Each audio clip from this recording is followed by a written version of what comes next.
We're continuing our partnership with Learn Liberty today, and joining me is an author and associate professor of philosophy at the College of William and Mary, Chris Fryman. Welcome to the Rubin Report. Thanks for having me. All right, man. We're going to do philosophy for an hour. Are you ready? Sounds good. Yeah. You are prepared. I feel the jacket-shirt combo, it's very philosophy professor. I said, give me the Rubin, and this is what my tailor came up with. All right, let's talk philosophy, because I think one of the things that I try to do on this show is I talk about philosophies more than people, ideas more than people. And it seems to me we live in a time where we don't do a lot of philosophy and idea stuff well, and I guess that's maybe why people are watching this. So let's do a little Philosophy 101 with you. Give me just some of the basics of what people should understand about philosophy. Okay, well, yeah, that's a great question. How's that for an open-ended question to start? That's good, okay. Yes, that might take the hour, but so I think, at the fundamental level, philosophy is about challenging assumptions. I think one thing that makes philosophy different from other sorts of academic disciplines is that you can't really take anything for granted. So when you're doing philosophy, you have to justify why killing people is wrong, for example, why feeding the hungry is good. And all of these things that we take for granted at the level of everyday life, philosophy calls into question, and I think that's really important. And so the kinds of philosophical questions that I'm most interested in are ones having to do with moral right and wrong, justice, injustice, the moral importance of economic equality, these sorts of things, and also the ethics of public policy. So, for example, one thing that non-philosophical disciplines can do is make predictions about what a given policy is likely to do. So, will opening the borders lead to higher unemployment, higher GDP, something like that? But all things considered, they can't really tell us what the right thing to do is. So you say, okay, suppose it turns out that opening borders will slightly increase domestic unemployment, but it also will mean that certain workers in the developing world will see their incomes rise by 300%, for example. This leaves open the question of what should we do? Is that a trade-off that we should make? And that's really what philosophy tries to answer, is what should we do, all things considered. All right, so in a little bit we're going to get to some of your moral philosophies that you care about, and economic philosophies, and immigration, and a bunch of other things in just a little bit. But first, I'm curious, what got you interested in philosophy in the first place? Yeah, that's a good question. So I think I was doing philosophy before I realized I was doing philosophy, because arguing, let's say good-natured arguing, was the family tradition in my household. So ever since I was a little kid, my parents and my sister and I, we would argue about religion and politics and these sorts of things, right and wrong, the economy. And when I got a little bit older, I started reading things in philosophy and economics, columns, articles, and things like that. And I realized that there was this kind of formal discipline called philosophy where you could argue about right and wrong and justice and injustice. And if you were very lucky, you could get a job doing this. I thought, if I get paid to do this. Not a lot of jobs doing it. Not a lot of jobs, not paid very much either. But it's kind of like saying, you can get paid to eat ice cream for a living. I thought, oh, okay, that's a pretty good gig if I can get it. And so that was kind of the start of the trajectory into philosophy. Yeah, it's interesting because I came from a very similar family in that regard, where we argued about everything from economics and religion and all of those things. And I guess perhaps if this is what led you here, it's kind of what led me here as well. But we're missing that these days, don't you think? Like, that must infuriate you as someone that cares about ideas, when you watch the news and watch all these people that aren't arguing from like a principled position or something like a philosophically thought out position, but just from like a party place or a partisan place. Must drive you nuts. It does, because I care about ideas. I care fundamentally about good arguments. So this is something that I hope happens to my students in my classes, is they come in with a set of preconceptions. They have, their partisan political beliefs. Everybody does. I have my partisan political beliefs. But I hope we can try as hard as we can to just focus on the arguments, think critically, and maybe change our minds, even if it means admitting that we were wrong, or finding out that we have different political or religious beliefs from our friends. We should really just follow wherever the arguments lead us. Do you actually like it when you find out you were wrong on something? Because when I've had the moments on this show, and the most famous one is when I had Larry Elder in here, and he just kind of beat me senseless with facts. And we've since become friends, and he was on just recently, and I love the guy. That it was scary in the moment. Like, sitting there in the moment of being beaten is not fun, but afterwards when you go, whoa, that's what it's about, it's actually pretty cool. Yes. So I don't like you said, in the moment, I don't like being bludgeoned. Right. But because I got a couple things I'm going to bludgeon you with pretty good over I would here. expect nothing less. Yeah. But long term, I think that's right. It shows growth. And the funny thing is that what are we afraid of when it comes to changing our mind? And admitting we're wrong, what's really the harm in that? And I like the process of arguing. It's, a form of recreation or something, like a form of exercise. I think it was Edmund Burke who said something like, the person who my adversary is actually my best friend, or something like this. So the person that is willing to argue with you in good faith and genuinely cares about getting at what's true rather than what maybe confirms their prior political beliefs. That's a person that I want to hang out with. That's the person I want to talk with. One of my best friends growing up, his name's Ari, Greek. So he was all into Greek philosophy and all that, and he was my intellectual sparring partner from literally from 12 years old till well past college, even now. And we actually agree more now than ever before, which is sort of weird because we both had sort of reverse philosophical journeys or political journeys, but that's actually what it's all about. So tell me a little bit about some of the philosophers that have affected you. So one of my favorites is probably John Stuart Mill. So he was a classical liberal. He's what's known as a utilitarian, and this is a moral theory that essentially says the right thing to do is the thing that has the best consequences, the thing that produces the most happiness for everybody who's affected. I find that view attractive in moral philosophy. But he was also a classical liberal politically. He was a big defender of free speech. Free discussion in particular. His book On Liberty is probably the single greatest defense of freedom of speech. I travel with it. I'm on tour right now. I travel with it. It's a thin book. Yeah. Everyone should have it. You can put it right under your pillow. And sleep on it. Yeah, that's right. Yeah. So what? Okay. So you mentioned classical liberalism. Okay. Everyone knows my feelings on this. Do you see any meaningful distinction between classical liberalism and libertarianism at this point? I think that libertarianism is probably a bit narrower than classical liberalism.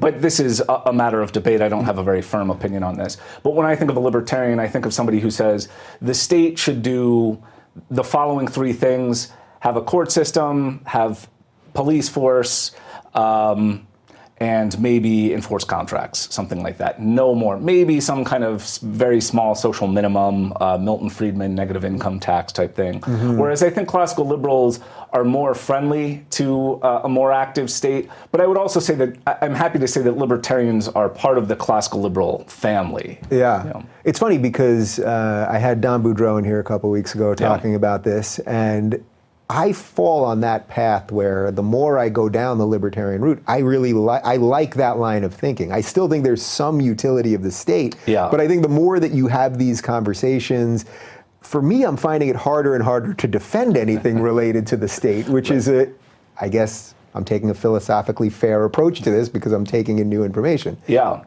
the same way. So I think that the best arguments for something like classical liberalism or libertarianism is just the pervasiveness of government failure. So, you look at where actual government money goes, not in theory, but in practice where it goes, what sorts of groups are advantaged and disadvantaged by the state. I think that the government just doesn't work very well. And so the same reasons why we don't want the government producing food, for example, are also reasons why we might not want the government in the business of, say, running schools. Right. So do you think it would be fair to say that if it ran well, if this thing was a slim, trim operation and it was financially sensible and we had people of good moral character in the government and the rest of it, that you'd actually have no reason to be certainly a libertarian and perhaps even a classical liberal. You might actually be more of some sort of big government Democrat or something like that. I think that's right, so, at least from my perspective. So as I said, I'm a fan of Mill and utilitarianism, the idea that the right thing is the thing that produces the best results. And so I think in a world in which the state was run by angels, very wise people, very benevolent people, and it produced good results, I would be happy to accept a big activist government, a regulatory and redistributive state. But I think there are very powerful reasons for thinking that that's not the world that we live in. So I think that some of my audience, when they hear you talk about, Mill, and what's best for everyone, they're going to view that through some sort of lens of collectivism, which is going to set some bells off. So can you unpack that a little bit? Right. Yeah. So for what it's worth, my view is that a system that produces the most happiness, the most flourishing, the most prosperity is something like a libertarian minimal state, perhaps with a small social minimum. So when you look historically at collectivist regimes, say the Soviet Union or North Korea, something like that, these don't have a good track record of making people happy. When you look at the societies that actually make people happy compared to the alternatives, they tend to be limited government, free market, civil libertarian-ish kind of states. All right, so what other philosophers affected you?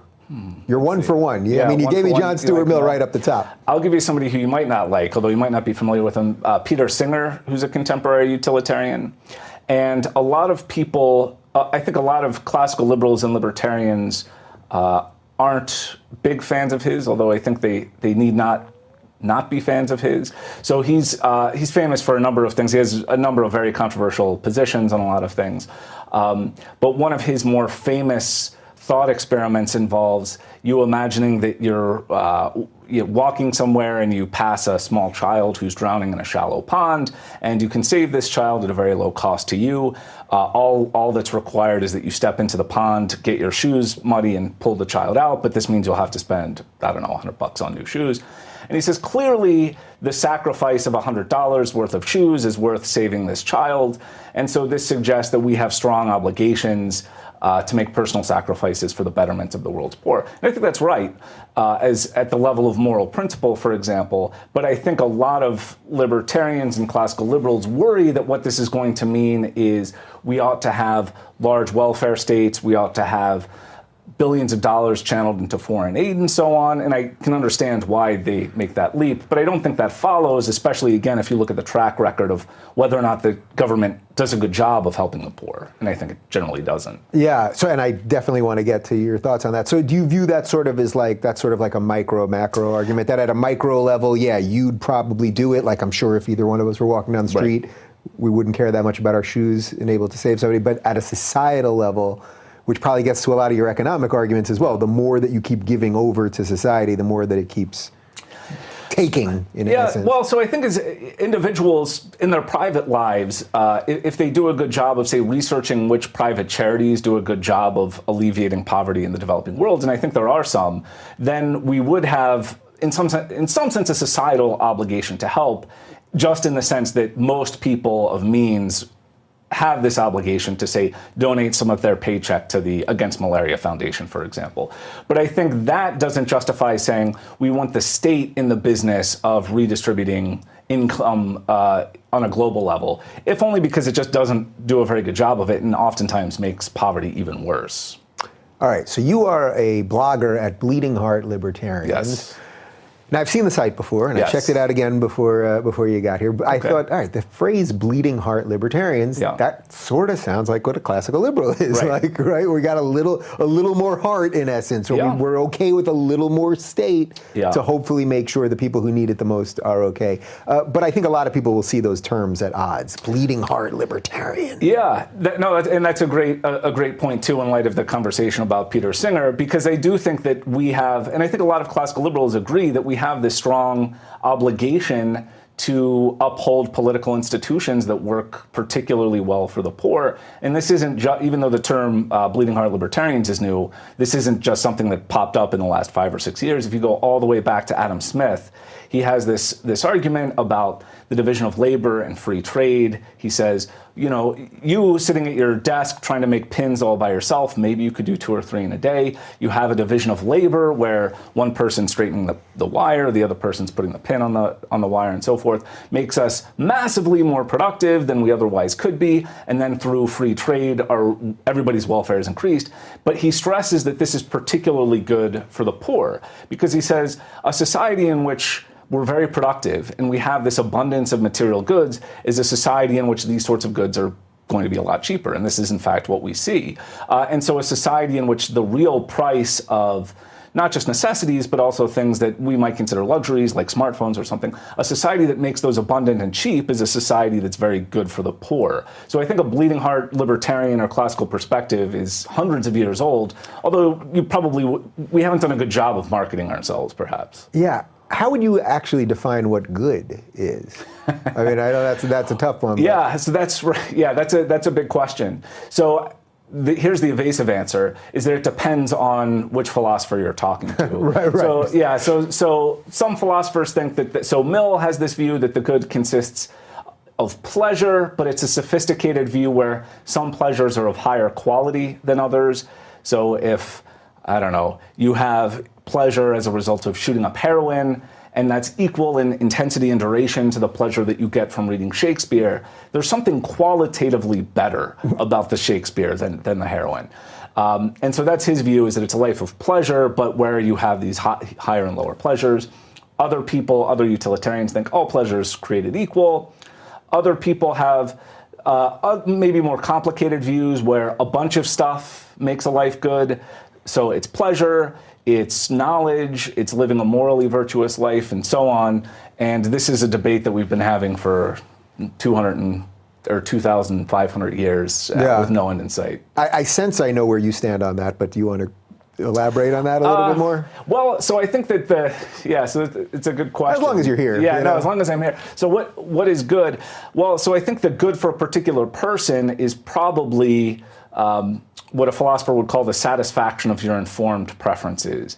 So essentially getting what you want if you know what it is that you're getting. So for example, you might want the liquid that is in your glass right now because you have the belief that it's water, but if that belief is false because it turns out to be vodka or something like that, you might have a desire for what's in there, but the desire is in some sense informed by this false belief. But if you had perfectly true beliefs about the world, and then you desired, say, that cup of water, I'd say, well, that's good for you to get that water. You're getting what you want. Yeah. So you basically believe that selfishness is good? No, because I think that most people, in fact, have preferences, rational preferences for the welfare of other people. So I would say, most... Can you make a selfish argument for that? Because the way I've always sort of understand, or at least the way I use these words now, is that by doing what is good for me, that doesn't mean I want to ransack the entire world. Right. I want to do good so that it's good for my community. I want to take care of my own house so that my neighbor hopefully will be like, I'm next door to someone with a nice house and they're going to take care of their house. So I view selfishness, I guess that's a little more of an Ayn Rand thing, where I view selfishness actually as a virtue. Yeah, so I think the difference would be in, say, a case where you're walking and see the child drowning in the shallow pond. The question would be, well, what is the reason why you're saving this child and ruining your boots? I think a good answer to that is, well, because I care about the child's welfare. And in some sense, it's true that that's a preference that you have. So it's your preference. And so you could call it a sort of, I don't know, self-guided or self-directed preference. But I wouldn't call it a selfish preference in the sense that you expect, in some sense, this child's welfare to directly translate into benefits for you. Right, but you would feel good after. I get it. Like you wouldn't you'd be a pretty twisted person if you were like, well, walking by and like, well, how's that going to make me feel after? No, you should do what's right, but I know what's right can often lead to all sorts of bad things. Yeah. But I think you could make a selfish argument for that. Like, that if you walk by a child that you could easily help and you don't, you're going to feel shitty after if you have any shred of conscience. You know? Right. So I hope. Right. So most non-sociopaths, I hope, have that sort of psychological disposition. And as far as sort of so I think also what morality is more concerned with is not just the good of the individual, but sort of the good of all. So I think sort of what the morally right thing to do is figuring out the decision. So this is the kind of Millian utilitarian view, that the right thing to do is basically that which produces the most good for everybody, not just an individual person. So it could be in some cases that a person's individual good comes apart from what's morally good. So you could imagine somebody who just has no desire to help other people. I would still say they're doing something morally wrong if they fail to help other people because they're not taking that person's welfare into account. Right. So where do you think morals come from? This has been an ongoing discussion on this show between, talking to Jordan Peterson and Ben Shapiro and Sam Harris and Michael Shermer and Dennis Prager and many others. And there's sort of a religious argument. I think there's a secular argument for it. I think I'm somewhere in the middle. I think it's a really rich spot to figure out what people think about things. Yeah, so that's a hard question. I'm not sure I have a satisfying answer to that. So, but maybe in terms of the religious question, there's this very old argument from Plato, the Euthyphro dilemma. I'm not sure if that's ever popped up in conversation, but the idea is basically, does God will something because it's pious independently of God's will, or is it pious because God wills it? And Plato's view was, well, it doesn't quite make sense to say that it's pious just because God wills it, because you could imagine, as a thought experiment, that God willing all sorts of terrible things, just as a thought experiment, that, if God willed us to torture, it doesn't seem like that would make torture good. And so it seems more plausible to think that there is sort of an independent standard of goodness, even if you're a theist, for example, and you believe in God and you believe God has this intimate connection to morality. I think even on views like that, it makes sense to say that goodness is in some sense independent of the will of God. And so in terms of that's again sort of an evasive answer as to what it's not. Where morality comes from, I'm inclined to say it comes from sort of what's good for human beings and maybe other sentient animals. So what sorts of things satisfy our interests, satisfy our preferences, cause us pleasure and pain, these sorts of things. Do you think that's subjective, though, that different cultures obviously have different beliefs and different, moralities and all sorts of things? I would say it is not subjective in the sense that different cultures having different moral beliefs would show that nobody's wrong in those debates. So it might be very difficult to determine who is wrong, but I don't think the mere fact that different cultures have moral standards shows that it's subjective. So by analogy, you could imagine different cultures having different beliefs about astrology, for example. So some cultures think that astrology is a legitimate enterprise, other ones don't. They disagree about that, but I think it's safe to say that there is, in some sense, an objectively correct answer about that. Same thing with other sorts of scientific disputes. Right, but do you think that objective place, does that have to come from God per se, or can it come from, the discussion that we've had a lot around here and that a lot of people in this space talk about basically is, does objective morality either come from God and religion, or does it come from Enlightenment values? And then there's other arguments that it's only through religion that we got to Enlightenment values in the first place. Yeah, that's tough. My hunch is that something like Enlightenment values. So I don't know, I'm somewhere in the agnostic space myself. And so I think that you're a philosophy guy. Right, exactly. So it's hard not to it's hard not to be an agnostic. So so I'm agnostic, but I'm also Jewish, and so it's all part of the kind of questioning, lack of certainty, and so forth. Right.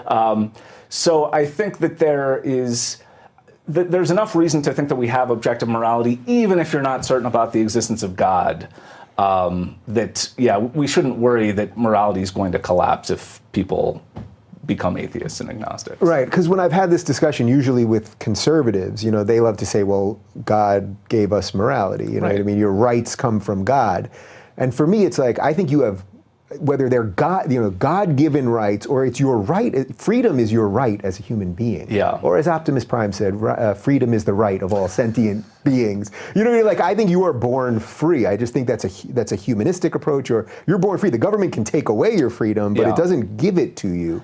And I think that's just a really interesting place to go for all these political discussions. I agree. So that's right. I think that there are right and wrong ways to treat other human beings that are just true independently of whether or not the state happens to respect them. And this is the kind of Enlightenment thought. So John Locke said, look, in the state of nature, I would be wrong to kill you or assault you or steal your property. This is just the wrong way to treat human beings. It doesn't really have anything to do with the state. Now, we might want the state to come in and protect those rights, enforce those rights, and so on. But the rights themselves, the standard of the right and wrong way to treat other people does not itself come from the state. All right, so before we get into some of the specific arguments that you make on economics and a bunch, how do you think our founders got so much of this stuff right? If I'm going on the assumption you believe they did. Right. But every time I go to DC and I go to the monuments and I read all of this stuff, and I just was in Philly yesterday, I mentioned to you, and I have now a copy of I have that little copy, like an old Republican senator, of the Declaration of Independence. Is it the and one that Constitution. sets off the alarm at the? There was this thing with it would set off the TSA alarms at the. Oh, this one's just standard, just simple paper or whatever. I don't know. It's probably will set off some alarm somewhere. I'm sure. If I go to San Francisco or something, I'm sure a Constitution would set off an alarm. But I assume you think that they got much of this stuff correctly. How do you think they did it? Yeah, so I think that, I don't know. So I think that some of it, and this is a bit outside of my own area, but I think that a lot of them were influenced by smart philosophers, people like, so I think the influence of someone like Locke on the Constitution is pretty evident. The influence of somebody like David Hume on people like Madison. I think that maybe that's a matter of controversy in history, but I think there's some evidence to suggest that. So I think that they were students of history, students of philosophy, students of economics, and this helped them get a lot right. And I think, obviously, I think there were mistakes in the way that they applied it, and the way that, like Jefferson's omission of mentions of slavery and things like that. But I think in terms of like the fundamentals, a lot of that was informed by really smart philosophers and economists and so forth. Well, they were all philosophers in their own right, and they were inconsistent as people in their own time, which is why I'm so fascinated with that period of history. The Rubin Report is brought to you by Policy Genius. If you have a car, you have insurance. If you have a home, you have insurance. If you live on the San Andreas Fault like me, you should probably have earthquake insurance. Seems like common sense, right? Here's the one insurance everyone forgets about, though. If you're alive, shouldn't you have life insurance? Look, I get it. Life insurance isn't sexy, but Policy Genius makes life insurance easy. In just 5 minutes, you can compare quotes from the top insurers to find the best policy for you. When you compare quotes, you save money. It's really that simple. Policy Genius has helped over 4 million people shop for insurance and has placed over $20 billion in coverage. They don't just make life insurance easy, they also compare disability insurance, renter's insurance, and health insurance. If you care about it, they cover it. Pet insurance? Check. Travel insurance? You betcha. Jewelry insurance? Yeah, they cover that too. Policy insurance doesn't require your contact information to get quotes either. Unlike other sites, you can shop for insurance freely and anonymously. If you've been putting off getting life insurance, don't put it off any longer. It's never been easier to buy, and rates are at a 20-year low. Head over to PolicyGenius.com to compare insurance of all kinds now. That's PolicyGenius.com. Policy Genius, the easy way to compare and buy life insurance. So let's talk about some of the specifics here. So I wanted to go to one that I think we disagree on, but okay. I want you to make the most compelling case that you can. This open borders stuff. Yes. So you're not I'm not an open borders guy. This is I'm not a crazy borders person, or whatever that means. I don't think there should be no immigration. We are a nation of immigrants. That's what's made this melting pot. I think the greatest nation in the history of the world. It's given more freedom to more people than anyone ever. But the open border situation, especially now in 2018 strikes me as particularly tenuous, but take it away. Yeah, good. So I think one thing to keep in mind is what exactly an advocate of open borders is arguing for. So I think open borders is maybe a bit of a misnomer. It's more light borders or porous borders or something like that. So the idea wouldn't be that there's perhaps no checkpoints or no restrictions on immigration, just very few. So I think most open border folks would be happy saying that if you are a wanted violent criminal, that might exclude you from immigrating. If you have some particularly deadly contagious disease and so forth. But other than that, sort of ordinary peaceful migrants should be able to come to the United States. So as far as the argument goes, I think there are really two strands.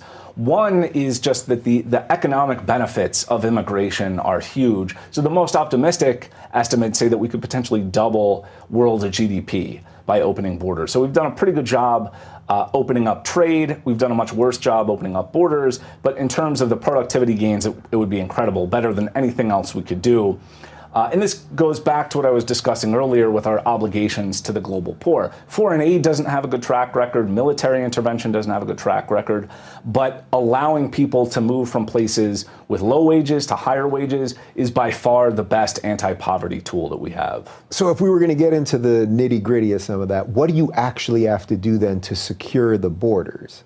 Right? Because that's really what this is about. So even if you make every economic argument that I'm like, all right, I can't whittle my way out of that, right? Like if I'm on board that, you still have to do something to make sure that you're doing those things, making sure that murderers aren't coming in and all of that. And we don't seem very good at that. Right. And I think maybe that's the leap that gets me to where I can't make the secondary part that you're talking about here. Yeah, so I'm not sure about the policy specifics. I mean, something like the old Ellis Island system seems pretty good. I mean, we had a ton of immigration back then, but there still was some kind of checking mechanism. So I doubt that involves building a wall, but having some kind of centralized location where immigrants can come and get documents and things like that seems pretty reasonable. But that's probably the most detail I could give you on policy ideas. Right. Yeah. So then when you go over these borders, then you would want these people to be governed by the laws of the place that they were in, right. Correct?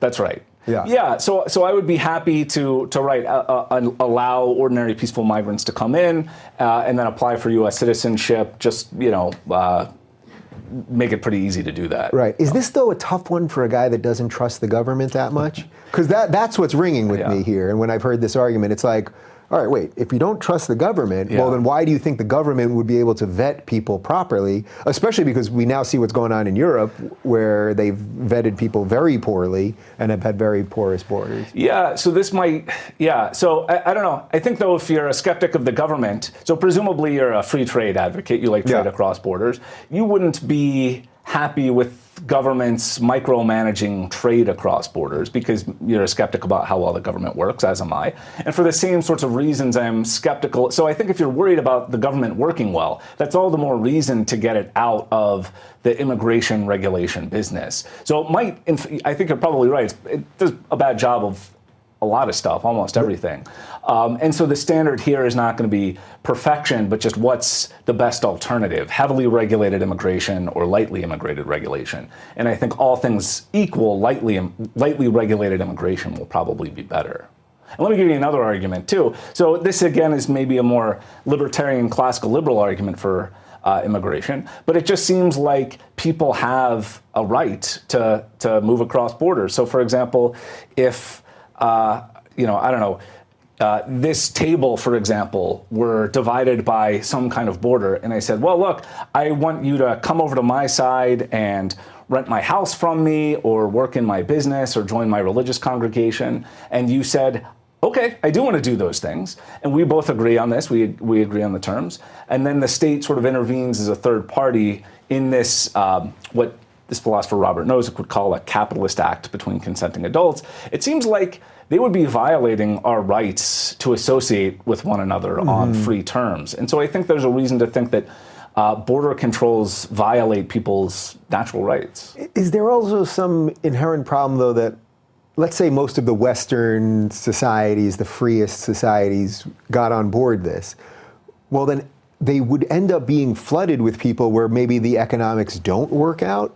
Because if we just say, I mean, if you think about it, like if tomorrow we were just like, all right, everybody can come, and just, as long as you're not a murderer or drug dealer, you're good to go, that there must be some economic theory here where we're going to let in a certain amount of people, your economics are going to work out, and then we're going to get to some odd tipping point where, because freedom's pretty good, and a lot of people are going to want in on it. Yeah.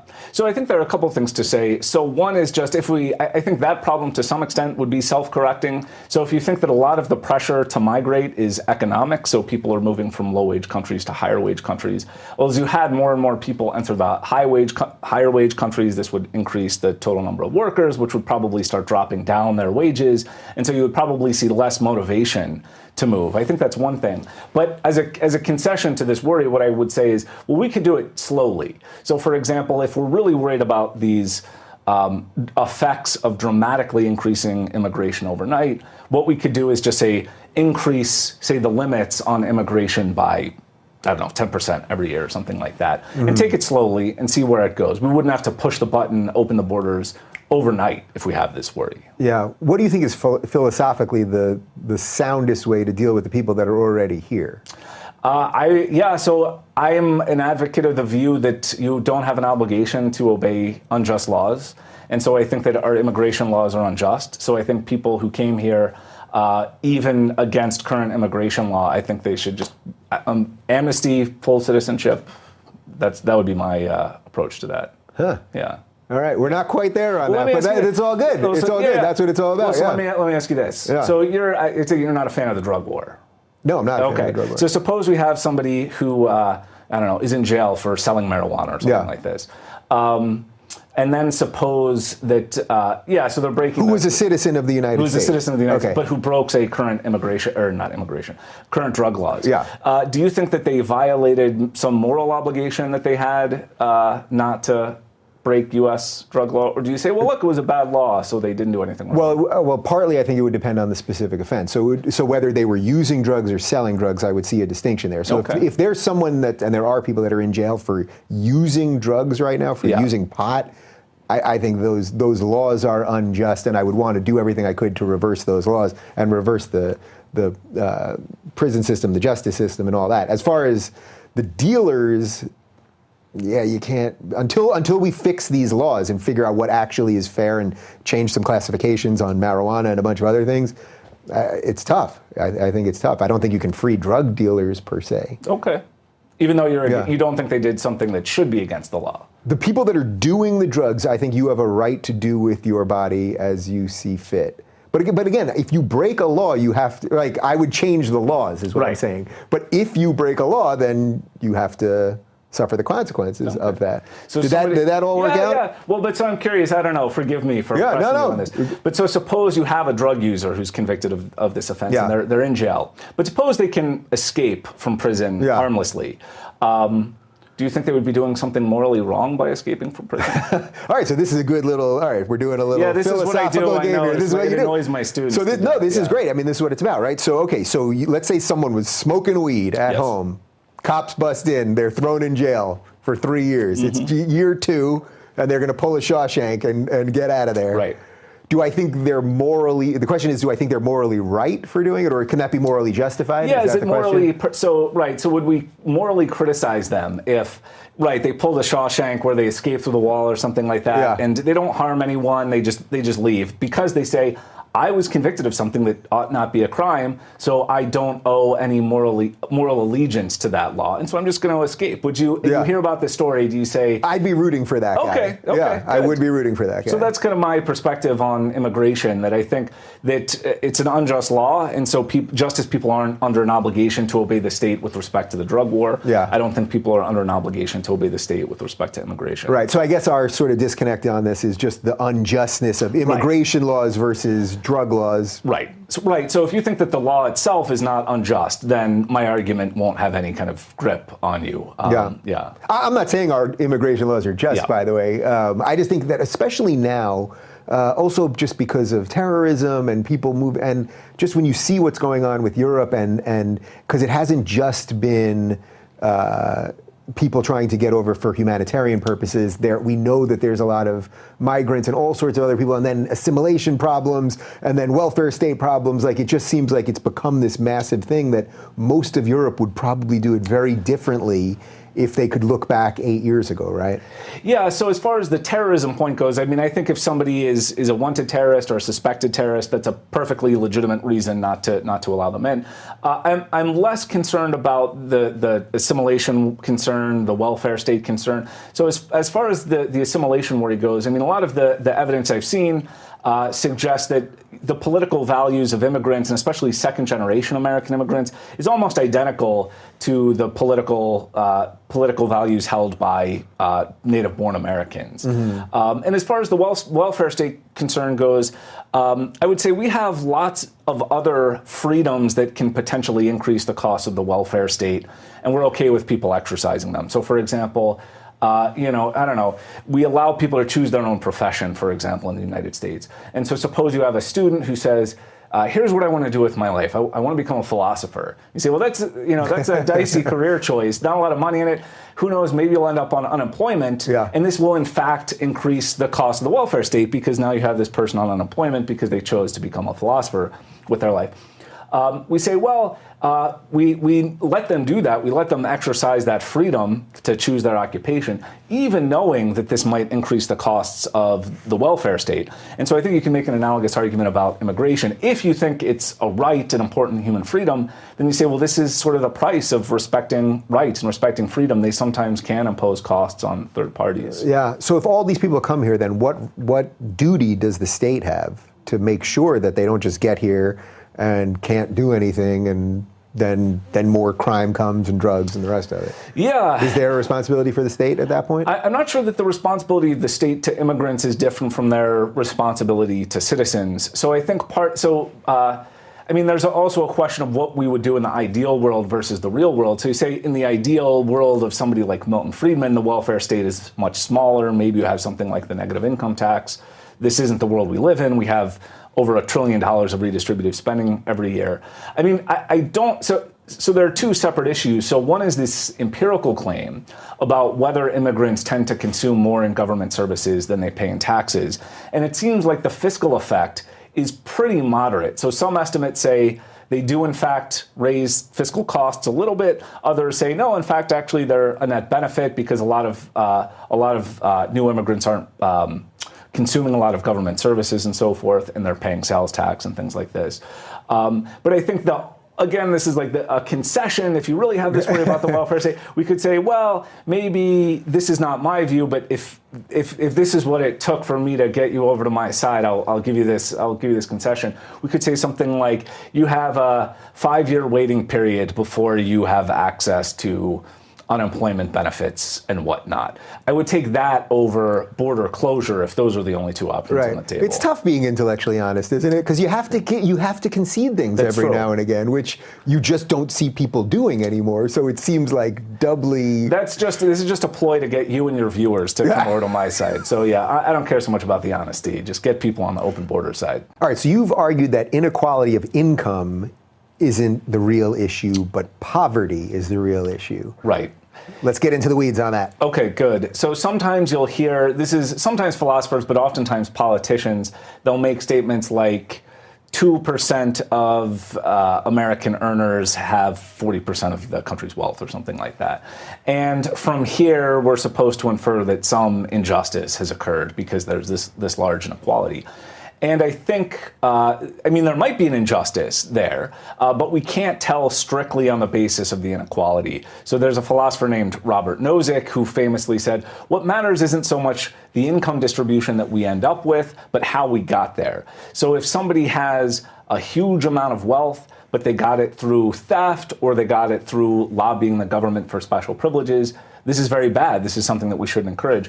On the other hand, if we have somebody who has a lot of wealth because they invented the iPhone and there are tens, if not hundreds of millions of people who want to buy this, that's totally fine. So we can't just look at the pie and how it's carved up and say whether it's just or unjust. Mm-hmm. We have to see, did people make their money by making other people better off, by giving them things that they wanted, or did they take it through fraudulent means, coercive means? And I think that the talk about inequality oftentimes confuses equality with poverty. Mm-hmm. So is what we're really concerned with equalizing income, or are we concerned about making the poor better off? And I think it's the latter that we really should care about. So how do we go ahead and do that? Well, so opening borders, I think, is the first step in terms of alleviating global inequality, global poverty, I think is the best thing that we can do.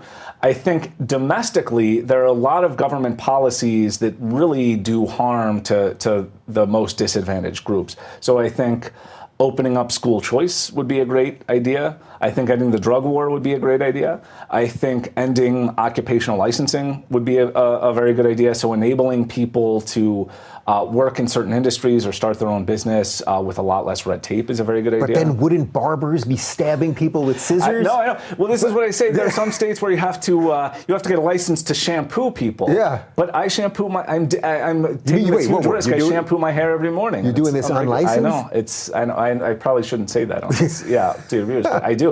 I shave myself. I comb my hair without a license, and so far the government hasn't come after me, and I haven't poked my eye out. Yeah. So what's your best argument then when the people that don't buy into this and say, well, we need these regulations because you're going to have people that don't know how to dye hair are going to be scalding people's heads, and Mr. Burns is going to be dumping nuclear waste into the Springfield River and all of those things. Yeah. What's the best argument against that? Well, so one argument is just that I don't think regulation works very well, and I think the way that the public views regulation is probably misguided.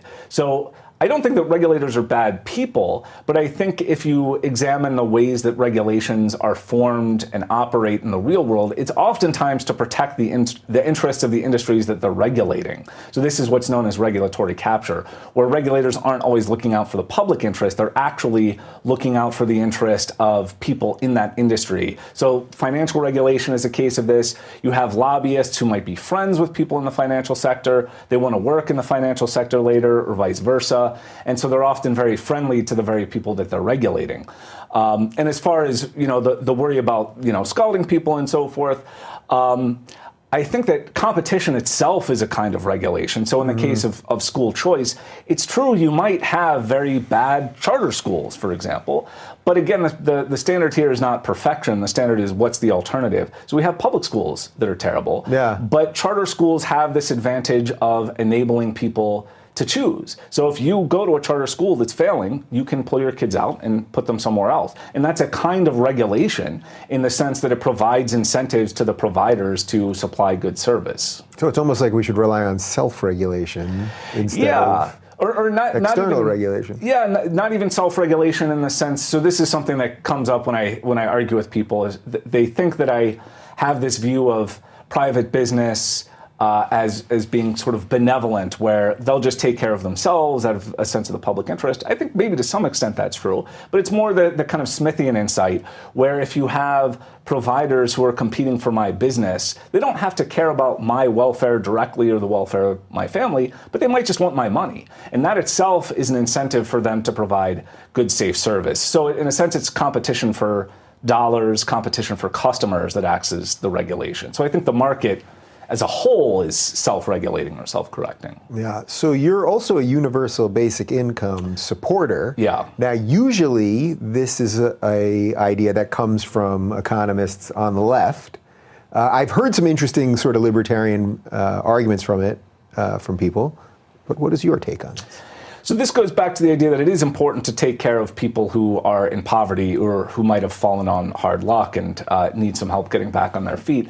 My short pitch for the universal basic income would just be, suppose you could take, I forget what the number is, but over $1 trillion of redistributive spending that the United States government does, Social Security, Medicare, Medicaid, unemployment, all these things. Suppose we said, okay, you can remove all that and just get some kind of cash payout if you fall below a certain level of poverty. So this is kind of the Milton Friedman idea, where you get sort of more and more money the further below the poverty line you are. So you can take the whole apparatus of the welfare state with its bureaucracy and inefficiency and just replace that with a universal basic income. I make that trade every day of the week. Yeah.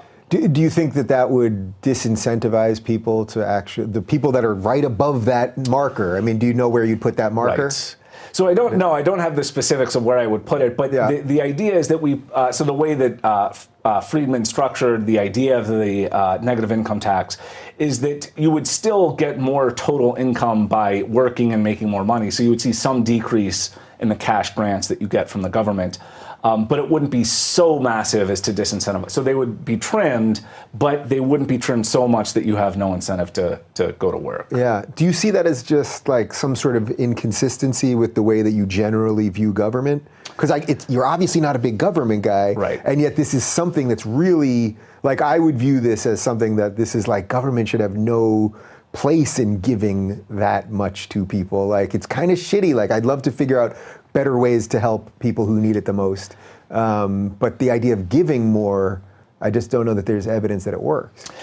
Yeah, so I think though that if that objection is successful, it would also be successful against something like private charity, for example. So I think there always is this worry that when you give some kind of assistance, that this will have negative effects on people's incentives to work. I think that's probably true to some extent, but that might just be a cost that we have to live with. So I think, again, even if you're doing some sort of private charity, that might lessen at the margin people's willingness to go to work. But I think that trade-off is worth it if it means, say, that we have people who aren't starving, who aren't very sick without help.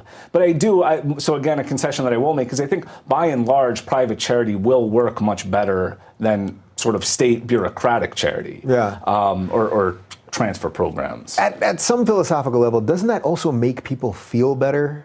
Like the idea that, like, right now the government just does things and it either does them inefficiently or not, and you don't really know where your money's going, and you kind of just are like, you can just easily be like, yeah, I'm for poor people because the government's doing it. Right. Where when you actually go ahead and do things and go ahead and volunteer and go ahead and give charity and all that, that just philosophically for your own goodness and happiness and things that we've talked about, that's probably much more rewarding? I think so. Right. It's very easy and low cost to just cast a vote for some policy or politician that happens to align with your values. That doesn't really, the price of that is very low. But right, actually, say, doing some research, figuring out what causes you support, putting money to those things, right, I think that's much more gratifying. I think you should get more moral credit for doing that than just voting for policies that you like too. Is that sort of the basic disconnect between Democrats and Republicans at this point? Like, I view it as sort of Democrats are kind of like, we'll just do everything for you. We're going to say all the nice things and do it for you. And Republicans are just like, they end up doing it anyway because once they're in power, they're always spending the money anyway, but they seem like the evil guys because they don't want to do it, and then they do it anyway. But that's what it really comes down to. It's like one set of people who are saying we're going to do all the nice things and then doing them even when the results aren't nice, and another set who don't say they want to do the nice things, but then they end up doing it and the results still aren't great. Yeah, well, so I'm not sure, although I do remember this book, it's probably a little old by now, called Who Really Cares by Arthur Brooks. Have you ever come across that? No. So I think now he's the president of AEI, right. And what he did find that there were differences in charitable giving between Democrats and Republicans, or I'm not sure if it was along party lines or ideological lines more broadly. And he did find evidence that conservatives tend to give more privately than Democrats. There might be a variety of explanations for that. So one explanation might just be that conservatives tend to be more skeptical of the efficacy of these large-scale bureaucracies, like how well do they actually work. I think there's maybe also this idea that it's the role of something like the family or the church or civil society to take care of people who are in poverty rather than the states. And so maybe that's why you see conservatives giving more charitable dollars than people on the left. Yeah. All right. So I want to finish up with a couple scientific experiments that you've written about. Oh, wow. I got a couple here. All right. Let's see how sharp you are on the previous work you've done. All right. Talk to me about the Stanford prison experiment. Oh, okay. Yeah. So, oh man, that's going back. Yeah. Right. So this was. I do research around here. I don't just sit down with people and, I think you know my work better than I do at this point. So that was an experiment that was conducted, I want to say in the early 70s by a Stanford psychologist. And he recruited more or less ordinary young men to serve in this experiment. And some of the subjects were cast as prisoners in this fake prison, and other subjects were cast as the prison guards in this experiment. And so they were enforcing the prison rules and feeding the prisoners and having them go to sleep at specified times and so forth. And to make a long story short, what he found was that the power given to the students who were the prison guards did have this corrupting effect. So this idea that power corrupts and absolute power corrupts absolutely seemed to be supported by his experiment. So very quickly, I think in a matter of days, what you found were the guards, who again were drawn from the same demographic pool as the prisoners, were abusing the prisoners, were mocking them. And he had to cut it short because essentially the wheels came off of this experiment, and the prisoners got so abusive, the prison guards got so abusive. And so this, I think, confirms this idea that you don't have to be a bad person to allow power to have this corrupting effect on your behavior. Yeah, there must be plenty of other studies proving that, right? Even through just the prison system. I mean, I feel like every prison movie I've ever watched are Orange is the New Black. I mean, the people that are in charge of the prisons usually are pretty bad people. Yeah, and like I said, they could be perfectly ordinary. And there's also the Milgram experiments, which are kind of the classic case of this, where you just have people who are, in essence, willing to torture, give electric shocks to complete strangers because somebody in authority told them to do so. And the subjects figure out ways to rationalize why these electric shocks are justified. The person should have behaved differently and they wouldn't have gotten the shocks. And what's really frightening about this is it does show that ordinary people like you and I, could easily see our behavior corrupted given the right sort of institutions. Yeah. What do you do as a human, knowing that? What do you do to insulate yourself from that? Well, so one thing I think is to be very skeptical of these sorts of institutions which give people lots of power over others. I think that's one of the big picture lessons from these sorts of experiments, is just be wary of giving people power.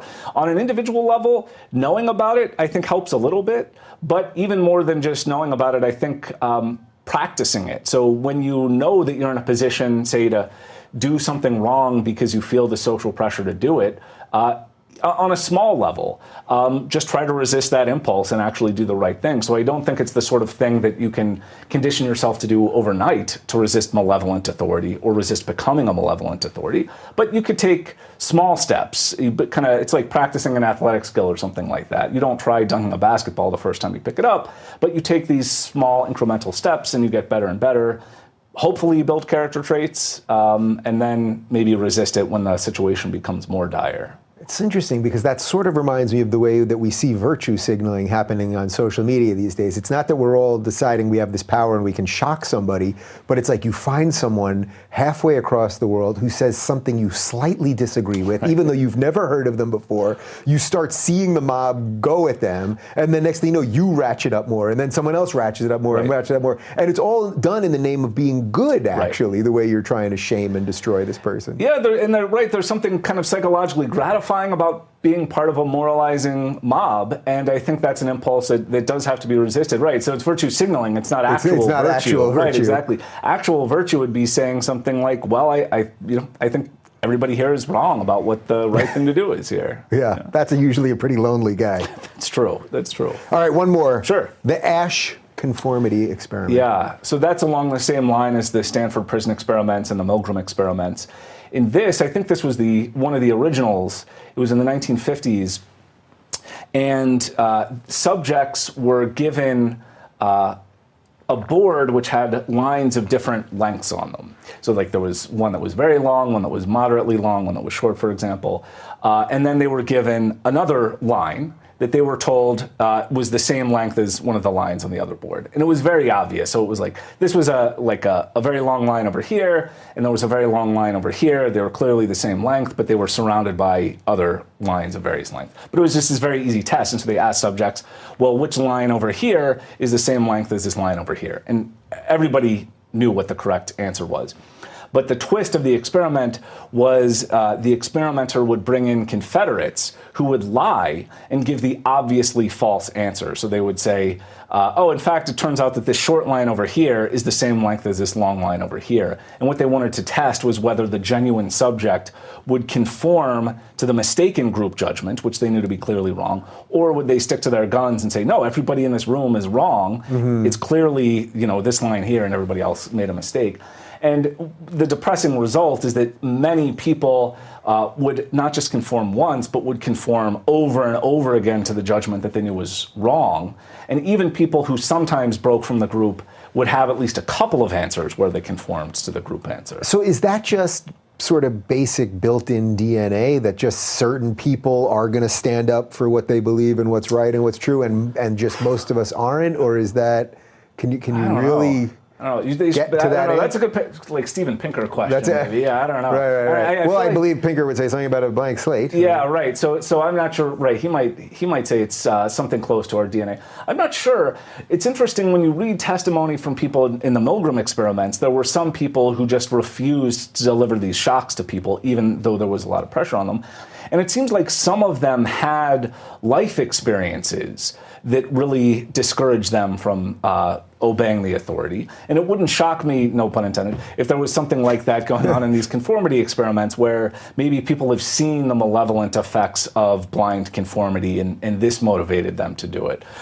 So I'm not sure whether it's nature or nurture. I don't know. That's probably above my pay grade. Right. Yeah. So, all right, as long as you mention Pinker, this I think will be a good way to wrap this all up. Are you hopeful as a philosopher? Are you hopeful for free thought? I mean, a lot of people that care about the conversations that we're having are really worried. And I find that the people that I'm most closely associated with, that I have these conversations with most, I would say most of us are sort of world-weary optimists. That's how I would describe myself. Like, if I wasn't hopeful, I don't know how the hell I could do this every day, right? Like, I'm hopeful that we can make things better. And yet at the same time, there's no doubt we have an uphill battle, and that there's, so much hysteria all the time, and all the forces that we're not into seem to be on the march all the time. But are you hopeful? I like that term, world-weary optimist. I think that probably describes me pretty well. And part of the reason I'm optimistic is because oftentimes when you're interacting with people on a one-on-one level,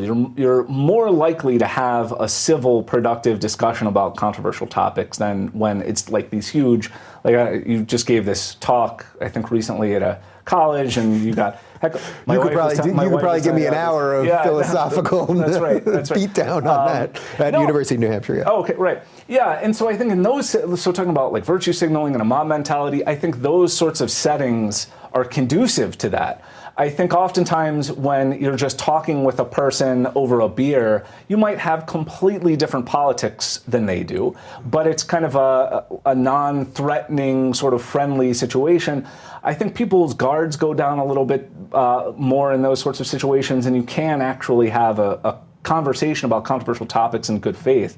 And so I think people want that. I think people want to have these kinds of discussions and arguments.